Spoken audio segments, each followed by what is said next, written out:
Hello all. एक ऐसा webinar record हो रहा है कि आर वन कैसे भरें। आर वन में भरने में कई गलतियां सुनने को मिल रही हैं, जिसकी वजह से वेबिनार रिकॉर्ड हो रहा है। एक एक स्टेप आपको दिखाने वाला हूं कि आर वन में क्या क्या चीज़ें आप लोगों को भरनी चाहिए और कैसे भरनी चाहिए, ताकि आप लोग को समझ में आ सके कि आर वन कैसे कब कैसे भरना है और क्या है लास्ट डेट। उसके लिए ऑलरेडी आपको एक लिंक मिल चुका होगा, आपको उसे समझ में आ जाएगा। तो आइए स्टार्ट करते हैं इस वेबिनार को, जो कि है आर वन के फाइलिंग के रिगार्डिंग एक कंप्लीट गाइड कि कैसे आर वन आपको भरना है, क्या क्या चेंजेस आ गए हैं आर वन में। स्टार्ट करते हैं। सबसे पहले मैं gst.gov.in की साइट पे आ जाता हूं और मैंने एक का लॉगिन कर रखा है आप लोग को आर वन का दिखाने के लिए। जब मैंने बात उसकी की तो मैं फाइल रिटर्न पे जाता हूं। फाइल रिटर्न पे जाने के बाद GST-R1 की फाइल खुलेगी, उसमें हम लोग चलेंगे।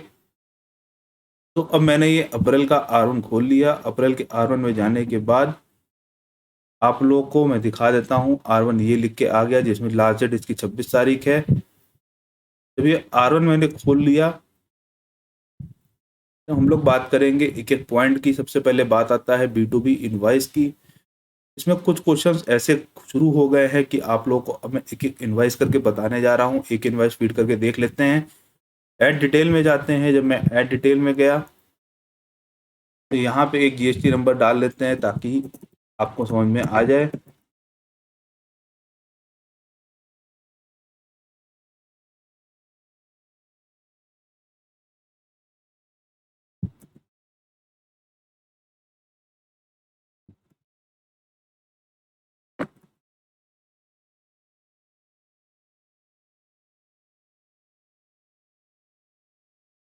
ये मैंने डाल के देख लिया। उसके बाद यहाँ पे इनवाइस नंबर डालना है। इनवाइस नंबर कुछ भी हो सकता है। आपकी जो स्टार्ट होगी, अप्रैल से बात किया तो 1 से स्टार्ट होगा। उसके बाद इनवाइस डेट डाल लेते हैं, आज की डेट डाल लेते हैं यहाँ पे। उसके बाद कहाँ की पॉइंट ऑफ लोकेशन है वो आ जाएगा। टोटल इनवाइस वैल्यू आ जाएगा। जब मैं टोटल इनवाइस वैल्यू डाल दिया, उसके बाद जो बात होगी वो यहाँ पे किस रेट का है वो आपको देखना है, कैसे क्या है वो आपको देखना है। इससे जितनी भी नंबर ऑफ इनवाइसेस होंगी वो सब यहाँ पे फीड हो जाएंगी। तो पहले तो मेन आर वन का जो पार्ट होते हैं, दो पार्ट होते हैं, एक B2B होता है, एक B2C होता है। इसमें भी मैं आपको एक प्रोफेशनल बात लास्ट में बताने वाला हूँ, बहुत ध्यान से समझिएगा। उसके बाद यहाँ पे कोई भी क्रेडिट नोट डेबिट नोट अगर कोई है तो वो फीड होगा। उसमें भी आपको जो जो चीज़ें डालनी पड़ेंगी वो आपको दिखा देता हूँ। एक नॉर्मल GST नंबर फिर वही डाल देते हैं।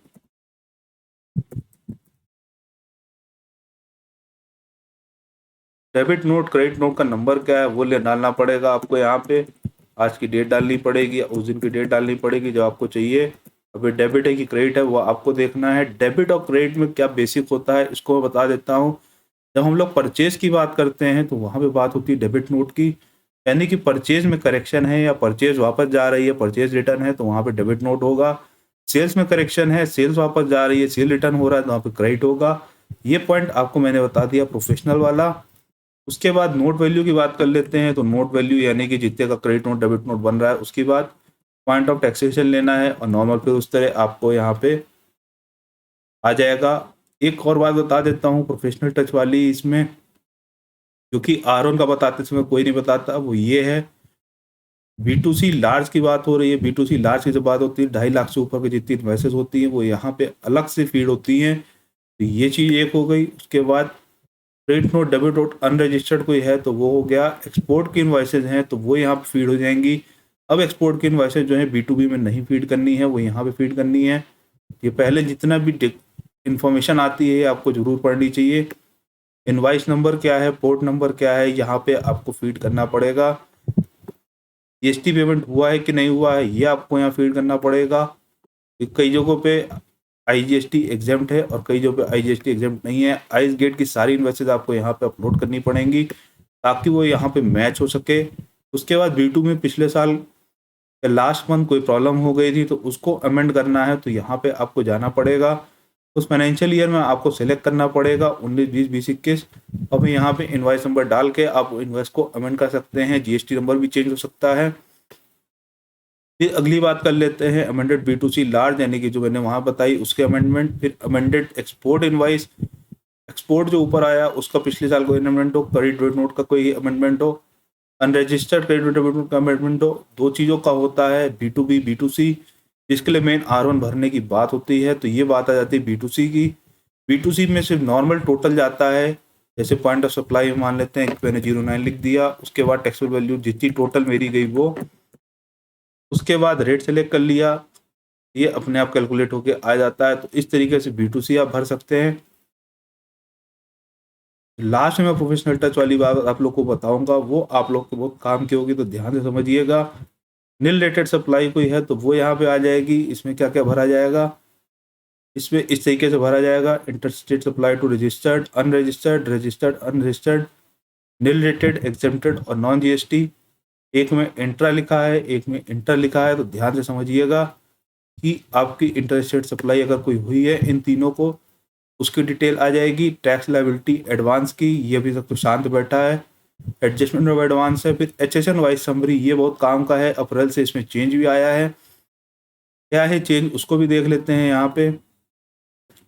जी हाँ, चेंज आया है HSN के रिगार्डिंग। HSN आपने लिखा, फिर डिस्क्रिप्शन लिखा, फिर इसकी यूनिट उठाई कि कौन सी यूनिट है, फिर टोटल क्वांटिटी ली, टोटल वैल्यू लिया, टैक्सेबल वैल्यू लिया, और उसके बाद टैक्सेशन लिया। और यहाँ पे जो चेंज था, मुझे लग रहा है कि 5 करोड़ के ऊपर वालों के लिए है, वो यहाँ पे नहीं आया कि आपको HSN कोड के साथ साथ आपको रेट और दोनों चीज़ इकट्ठा देनी है यहाँ पे।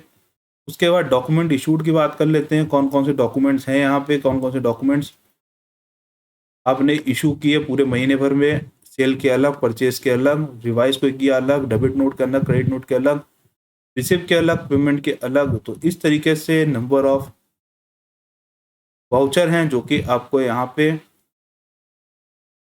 डिस्क्रिप्शन देना है कि किस चीज़ का है ये।